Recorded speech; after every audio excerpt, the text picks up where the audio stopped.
आज हम NCERT geography class 6 chapter 6 पढ़ेंगे। आवर कंट्री इंडिया, हमारा देश भारत। भारत एक विशाल भौगोलिक क्षेत्र वाला देश है। उत्तर में यह ऊंचे हिमालय पर्वतमाला से घिरा है। पश्चिम में अरब सागर, पूर्व में बंगाल की खाड़ी और दक्षिण में हिंद महासागर भारतीय प्रायद्वीपों के तटों को छूता है।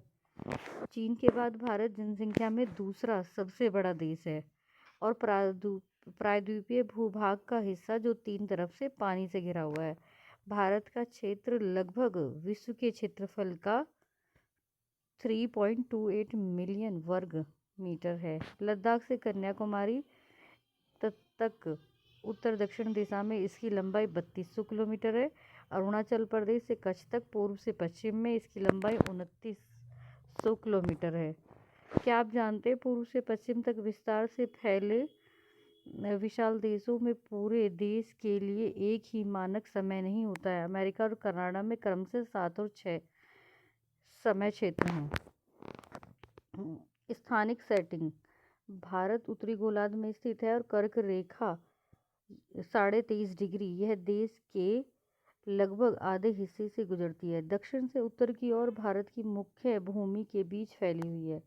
8 डिग्री 4 मिनट नॉर्थ और 37 डिग्री 6 मिनट नॉर्थ अक्षांशों में ये विभाजित है। पश्चिम से पूर्व की ओर भारत का विस्तार 68 डिग्री 7 मिनट ईस्ट और 97 डिग्री 25 मिनट ईस्ट देशांतर है। भारत के दो छोरों पर स्थित स्थानों के स्थानीय मान में काफ़ी अंतर है। इस प्रकार इन दोनों बिंदुओं के बीच लगातार अंतर 2 घंटे का होगा। भारत के दो छोर हैं और उन दोनों के बीच का अंतर टाइम का लगभग 2 घंटे का अंतर है। देशांतर के प्रत्येक 1 डिग्री के लिए स्थानीय समय में 4 मिनट का परिवर्तन होता है। 1 डिग्री के लिए 4 मिनट का परिवर्तन होता है। पूर्व में यानी अरुणाचल प्रदेश में सूर्योदय पश्चिम यानी गुजरात की तुलना में 2 घंटे पहले हो जाता है। 82 डिग्री 30 मिनट ईस्ट भारतीय मानक समय के रूप में लिया गया है। इस देशांतर रेखा को भारत की मानक देशांतर रेखा भी कहते हैं। ये भारत का मानचित्र है और इसमें भारत के पड़ोसी देशों को दिखाया गया है। China, Pakistan, Afghanistan, Sri Lanka, Nepal, Bhutan, Myanmar. राजनीतिक और प्रशासनिक विभाजन, भारत में वर्तमान में 28 राज्य और 8 केंद्र शासित प्रदेश हैं। जलोढ़ निक्षेप, यह बहुत महीन मिट्टी होती है जो नदियों द्वारा लाई जाती है और नदी घाटियों में जमा हो जाती है। इसको जलोढ़ निक्षेप कहते हैं। सहायक नदियाँ, एक नदी या धारा जो किसी मुख्य नदी में दोनों ओर से अपना जल प्रवाहित करके उसमें अपना योगदान देती है, उसको सहायक नदी कहते हैं। अब भारत की भौगोलिक विभाजन की बात करते हैं। भारत में पर्वत, पठार, मैदान, तट, द्वीप जैसे विविध भूभाग पाए जाते हैं। उत्तर में बर्फ से ढके हुए ऊंचे हिमालय पर्वत श्रृंखलाएं एक प्रभारी की तरह खड़ी हैं। हिमालय का अर्थ है बर्फ का निवास। हिमालय पर्वत श्रृंखला को 3 मुख्य समानांतर पर्वत श्रृंखलाओं में विभाजित किया जाता है।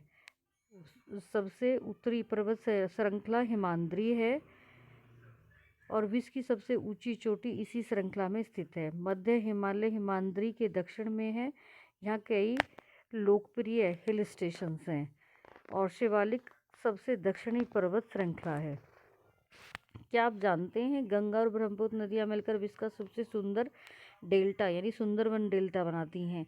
ये डेल्टा त्रिभुजाकार है। यह नदी के मुहावनों पर बना भूभाग होता है जहाँ नदियाँ समुद्र में मिलती हैं और उस स्थान को नदी का मुहावना कहते हैं। भारतीय मैदान, उत्तरी भारतीय मैदान हिमालय के दक्षिण में स्थित हैं। ये मैदान आमतौर पर समतल हैं। इनका निर्माण सिंधु, गंगा, ब्रह्मपुत्र और उनकी सहायक नदियों द्वारा लाए गए जलोढ़ निक्षेपों से होता है। ये नदी प्रधान मैदान कृषि के लिए उपजाऊ भूमि प्रदान करते हैं। यही कारण है कि इन मैदानों में जनसंख्या का घनत्व अधिक होता है। जनसंख्या का घनत्व अधिक का मतलब यह है कि जनसंख्या घनत्व यानी प्रति किलोमीटर क्षेत्र में जितने ज़्यादा लोग रहेंगे वो ज़्यादा वहाँ का जनसंख्या घनत्व ज़्यादा रहेगा और प्रति किलोमीटर क्षेत्र में जितने कम लोग रहेंगे वहाँ का जनसंख्या घनत्व कम होगा। प्रायद्वीपीय पठार, उत्तरी मैदानों के दक्षिण में प्रायद्वीपीय पठार स्थित है। यह एक त्रिभुजाकार है। इसकी भू आकृति अत्यंत उबड़-खाबड़ है। यह क्षेत्र अनेक पर्वत श्रृंखलाओं और घाटियों से युक्त है। विश्व की सबसे प्राचीन पर्वत श्रृंखलाओं में से एक है अरावली पर्वतमाला। इसकी उत्तर-पश्चिम सीमा बनती है। विध्वंस और सतपुड़ा इसकी प्रमुख पर्वत श्रृंखलाएं हैं। मैदान और तापी नदियां इन्हीं पर्वत श्रृंखलाओं से होकर बहती हैं। ये पश्चिम की ओर बहने वाली नदियां हैं जो अरब सागर में गिरती है। पश्चिम घाट या सह्याद्री पठार की पश्चिमी सीमा बनाते हैं। पूर्वी घाट इसकी पूर्वी सीमा बनाते हैं। पश्चिमी घाट लगभग निरंतर है जबकि पूर्वी घाट खंडित और असमान है। यह पठार कोयला और लोहा अयस्क जैसे खनिजों से समृद्ध है। क्या आप जानते हैं छोटे प्रवाल समुद्री जीवों के कंकाल के होते हैं जिन्हें पॉलिप्स कहते हैं। जीवित पॉलिप्स की मृत्यु हो जाने पर उनके कंकाल बच जाते हैं और अन्य पॉलिप्स इस कठोर कंकाल के ऊपर उगते हैं जो धीरे धीरे ऊंचा होता जाता है। इस प्रकार प्रवाल द्वीप बनते हैं। पूर्वी तटीय मैदान काफ़ी विस्तृत हैं। यहाँ कई नदियाँ पूर्व की ओर बहती हैं। महानदी, गोदावरी, कृष्णा, कावेरी नदियाँ बंगाल की खाड़ी में गिनती है। इन नदियों के किनारों के मुहावनों पर उपजाऊ डेल्टा बनाए हैं। सुंदरबन डेल्टा गंगा और ब्रह्मपुत्र नदियों के बंगाल की खाड़ी में गिरने के स्थान पर बना है। दो द्वीप समूह भी भारत का हिस्सा हैं। लक्षद्वीप समूह अरब सागर में स्थित है। केरल के तट से दूर स्थित प्रवाल द्वीप है। अंडमान और निकोबार द्वीप समूह भारत की मुख्य भूमि के दक्षिण पूर्व में बंगाल की खाड़ी में स्थित है।